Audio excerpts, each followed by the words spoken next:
everything will be alright.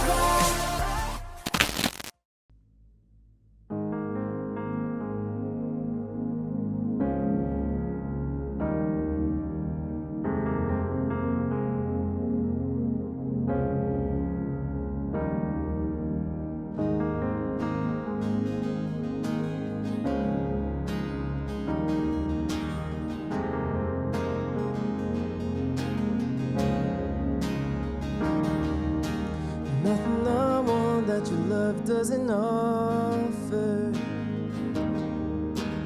Nothing I've done that your grace won't cover. It's not over till you say so.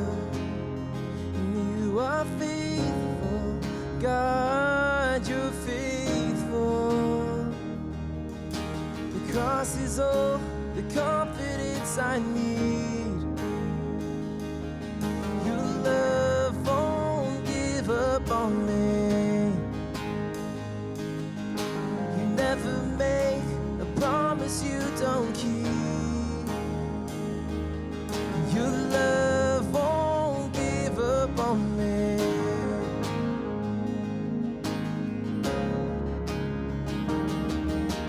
Calling me back to the place where I started. Lost my way, but I'm not forgotten.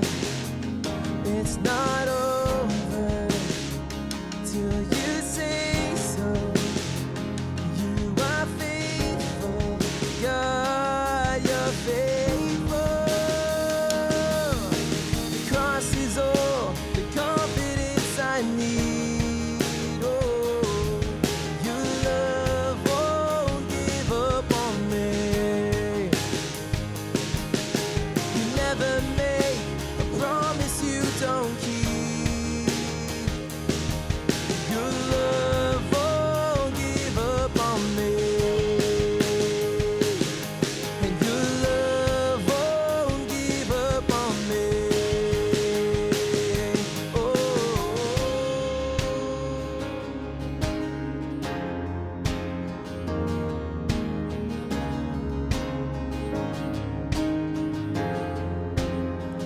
No matter how far I run into your love. And when I'm falling apart, you won't let me go. No matter how far I run into your love. And when I'm falling apart, you won't let me go. No matter how far I run into your love. And when I'm falling apart, you won't let me go. How far I run into your love. And when I'm falling apart, you won't let me go. The cross is all the confidence I need. Your love won't give up on me. You never make a promise you don't keep. Your love won't give up on me. The cross is all the confidence I need. Yeah. Your love won't give up on me. Oh, you never make a promise you don't keep. Your love won't give up on me. Your love won't give up on me. Your love won't give up on me.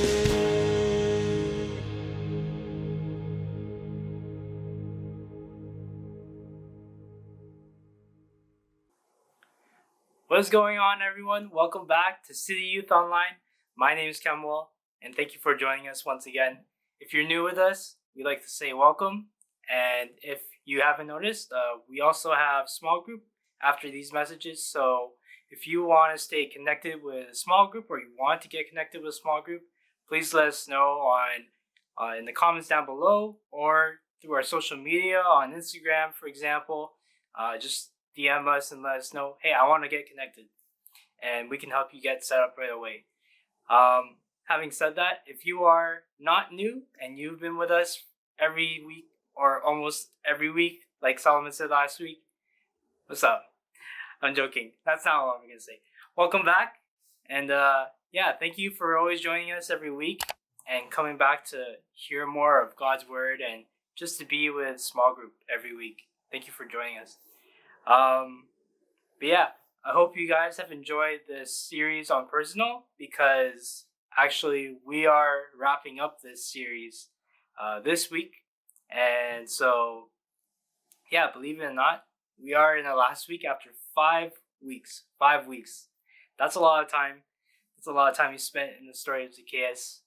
And yeah, hopefully we can just allow ourselves to absorb this last few verses and the last bit of this story of Zacchaeus. And yeah, we're on our way to wrapping up an incredible story, and you're gonna see why.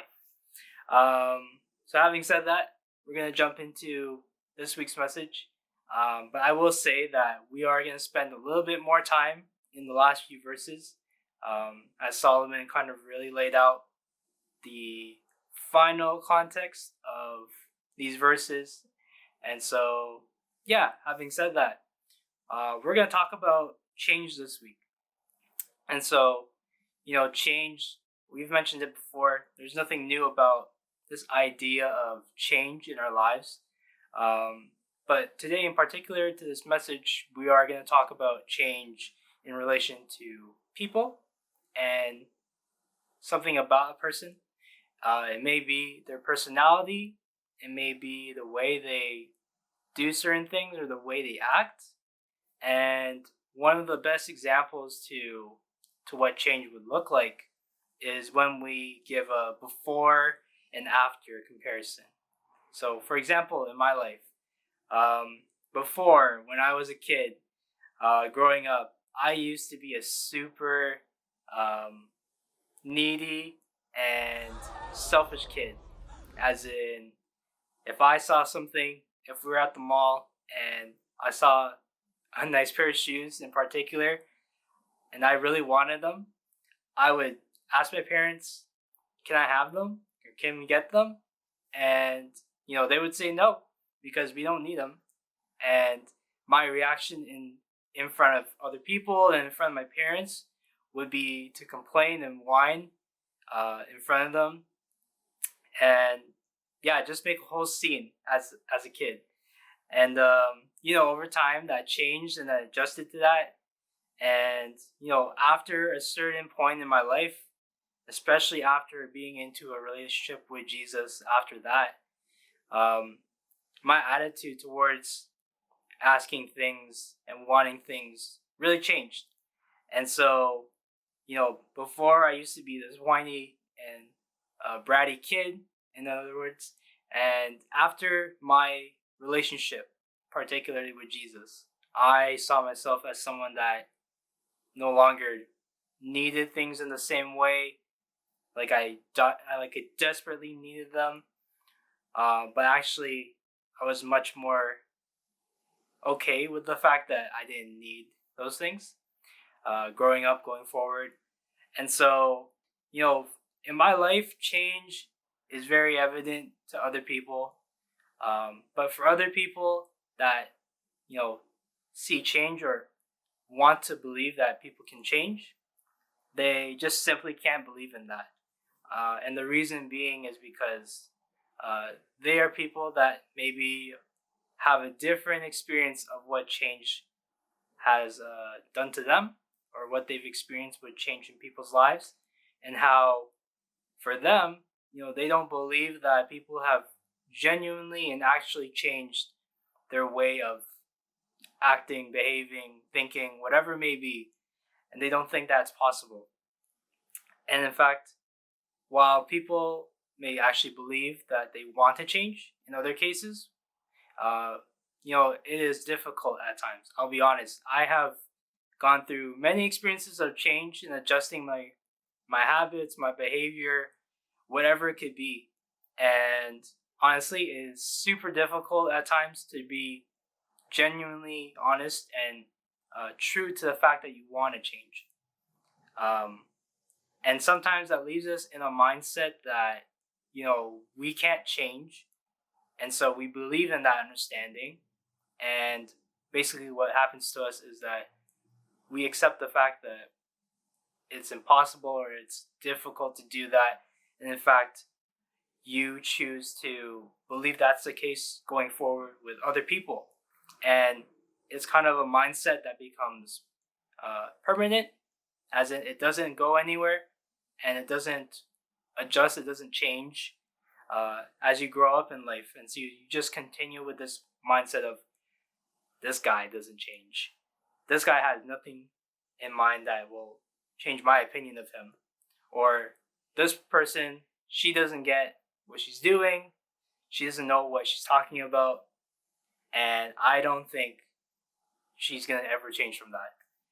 Like, it's examples like that of your mindset when it comes to change that, people feel that they're at a point in their life where they're feeling like no one can actually change. But that is not the case, in fact, with the story of Zacchaeus. In fact, by the end of the story, we find out that Zacchaeus has actually changed a fair bit, and especially with the way he is seen in the world at the time, and even the way he's treated. But having said that, we are going to jump into the verses to read and just talk about them, break it down each verse as we go through them, and just really absorb and take in what is happening in this story in particular. And so, if you don't have a physical Bible, that's okay. Grab your phone, or if you have your phone, open the app, and just stay in those verses. And even in fact, we're going to go back a few verses. So going back to verse 5 all the way to 10 to really capture the whole understanding of what's happening in this story of Zacchaeus. So we'll do that right now. All right, if you're ready, I have the verses right in front of me. And I'm going to read from verse 5 all the way to verse 10. And then we'll break down verses 8 to 10 and go from there.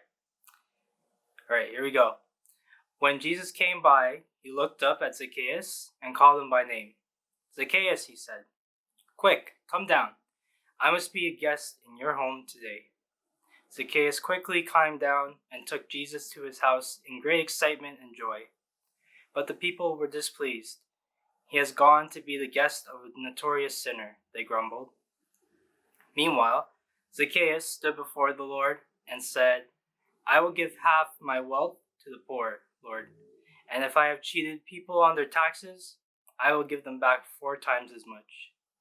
Jesus responded, "Salvation has come to this home, for this man has shown himself to be a true son of Abraham. For the Son of Man came to seek and save those who are lost."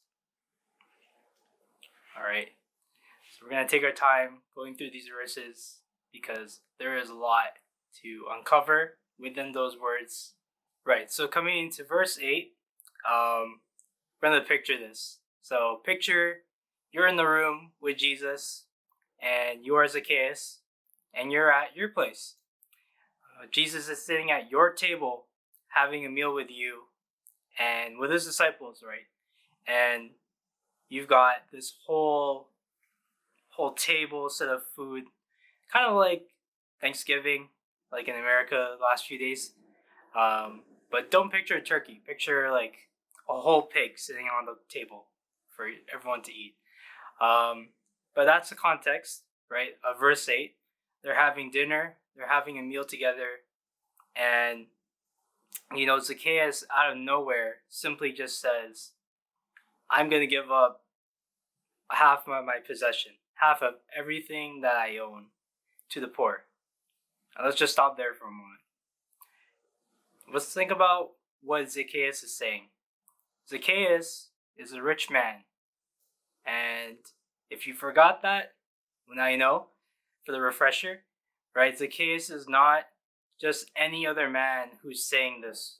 He's in fact someone that has money, uh, properties, livestock, servants in that time.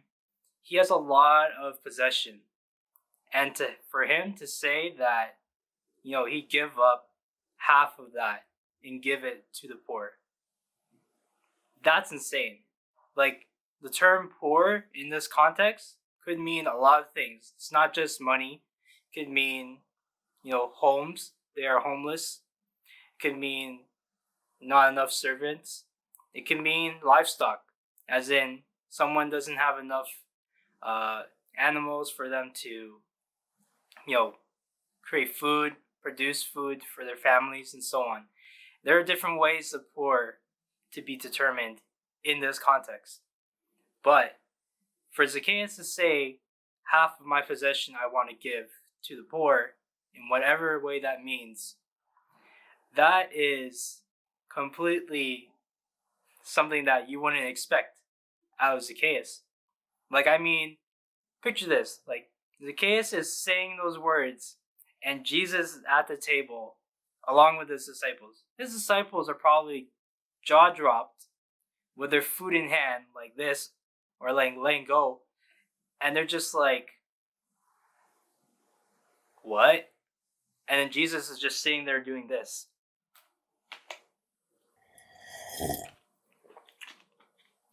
Peter, your food's getting cold. Like Jesus is probably not surprised by any of this. I'm not even joking. Jesus is probably like, yeah, sounds about right.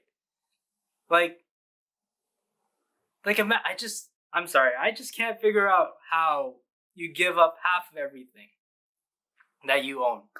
And so, yeah, he's willing to give up half of everything that he has to his name. And yet, this is totally unexpected from Zacchaeus. And yet, this is not even the astounding part to what Zacchaeus is doing. What's even more amazing is that Jesus hasn't even said anything to Zacchaeus between verse 7, 5, 6, whatever, and even into verse 8. Jesus hasn't said anything about what Zacchaeus has done, what he's done wrong, and even the people that he's cheated. He hasn't said anything. He hasn't given them a lecture, a message, a whole thesaurus of terminologies for what he's done. He could probably write a book if he wanted to about this, but he didn't. He didn't say anything. Even in this story, Jesus hasn't said much. And yet, Zacchaeus' actions are responding in a certain way to the way Jesus has, treated Zacchaeus in particular. And so, even on top of half of Zacchaeus' possessions, right, Zacchaeus is also willing to pay back people that he's cheated from their taxes in whatever way possible of their taxes, and pay back 4 times that on top of what he's done. That's a lot of, I'm not even joking when I say taxes, because, if we're just going to talk money about Zacchaeus right now, Zacchaeus probably has a boatload of money sitting somewhere in his house. And he's saying 4 times the amount to everyone who he's cheated off. What? Hold on, I just need to drink water. Because I'm so confused. If I were in Zacchaeus' position, I don't know what would come over me to think that, to even come to that conclusion in my head. But, that's the incredible thing about what Jesus did, right? In his actions, there weren't many things that he did. In his words, there weren't actually many things that he said. And yet, Jesus has somehow made a way for Zacchaeus to come to this conclusion in himself, to make right with what he's done wrong. even without saying a word. So coming into verse 9 and 10, Jesus' words in response to Zacchaeus' actions are pretty impactful. And, I'm going to paraphrase it for you, or I'm going to phrase it differently for you right now. So it goes something like this in those verses. Today, this home has received salvation. It has received hope because of you, Zacchaeus. I came to seek and find those that are lost, just like you once were. Right? Those are, in essence, the kind of words that Jesus has spoken as a response to Zacchaeus' actions. And I know that we mentioned change earlier in this message, and I want to come back to that because remember how we were saying that, change is something that, people may differ between. Some people do understand that people can change, and some people understand that they believe they don't. And Zacchaeus, is one of those stories where we see for ourselves that change is very much possible in someone's life. And change is very much possible in someone's life when it has Jesus involved. But I don't want to just talk about, the change simply as a whole, right? I'm going to break it down into change was already happening in the story well before verse 8 came to happen. And, again, it comes back to what Jesus was doing for Zacchaeus in particular, right? In this story, this whole story, right? Let's think about the whole entirety of what this story means. So in this story, Zacchaeus has a reputation as being this person, as a chief tax collector that has cheated, has wronged, and is very much a wealthy man, but also seen as someone that people just hate altogether in that time. Jesus comes into the story, comes into the picture, and what does he do? He just simply says, Zacchaeus, I'm here to be a guest at your place. I'm here to have a meal with you.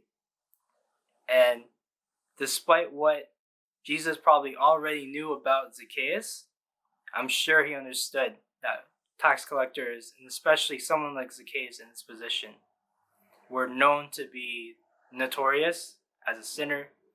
But in fact, that didn't stop Jesus from being able to have a meal, and in fact getting to know Zacchaeus willingly and wanting to know him at the same time. And so, what Jesus was doing for Zacchaeus was basically saying, Zacchaeus, I know who you are. I know who you are to the people in the world, to the people around me, but to me, I personally want to know you.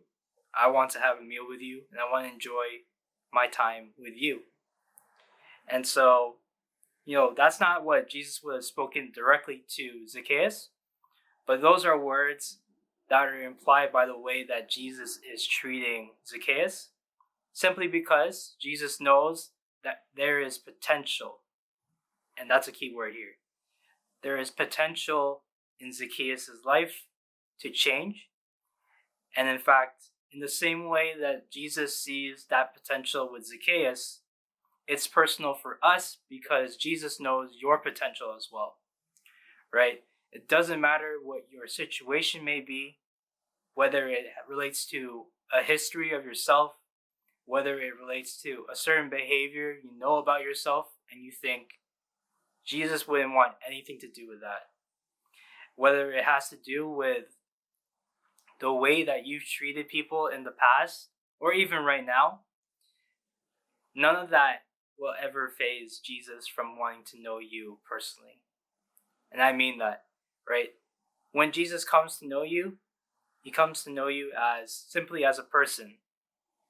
And that's really important, right? For us, it means that he's going beyond what we're going through. In fact, he looks through your situation and still says, yeah, I want to know you. I want to know you in this way, Kemuel. right? It's that kind of attitude that Jesus brings to Zacchaeus that really changes Zacchaeus' life and his attitude. So again, we've been giving you guys a lot of opportunities to begin that relationship, and we've given you the invitation opportunity to do so for the last few weeks. And this week we are going to continue that opportunity as we wrap up this series on personal. And we hope that you're able to take away something out of this series, whether it's related to the story of Zacchaeus or even about who Jesus is and how he sees through your situation, not above it or under it, but through what you've gone through, and still say, Kamal, I want to know more about you and I want you to experience life with me, right? Those are the kind of things that Jesus is saying to each and every one of us, to know about ourselves and to know more about him. And so we're going to give you this time right now. I'm going to walk you through a simple prayer on, just bringing Jesus into your life and accepting him and beginning that personal relationship with him. And, as you follow the words that I'm saying in this prayer, just make sure that, for yourself, you genuinely say those words, but also make these words feel like they're your own. And that's all I can say. So we're gonna do it right now, and just repeat after me, and here we go. So Jesus, I want to know you. I want to know more of who you are. Jesus, I want to be closer to you. I want to experience life. I want to experience more of you. And I want to experience living with you.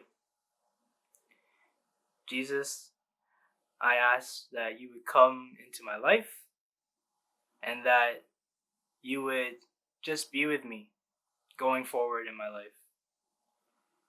And that I would just begin to grow closer and closer to who you are. I love you, Jesus, and in your name I pray. Amen. So if you prayed that prayer and you genuinely said those words for yourself, I just want to say thank you for following in that prayer, and also to stay connected with your small group leader. Let them know privately, like, listen, I just went through this prayer and I don't know what's the next step. If that's you, make sure to ask that and ask them what is the next thing to do, and they can happily walk you through what you can do going forward. And so, I typically give a challenge to everyone, and my challenge for everyone going forward this week is, how can I be a voice of encouragement towards change in someone's life? And again, dig deep on this question, think more thoroughly, take more time to think about it, and just be an encouragement to other people going forward. In small group, I have a question for you guys to talk about, which is, what's one thing that I, myself, want to change in my life right now? And enjoy your time in small group. Enjoy, being together. And guys, I hope you're all doing well with school.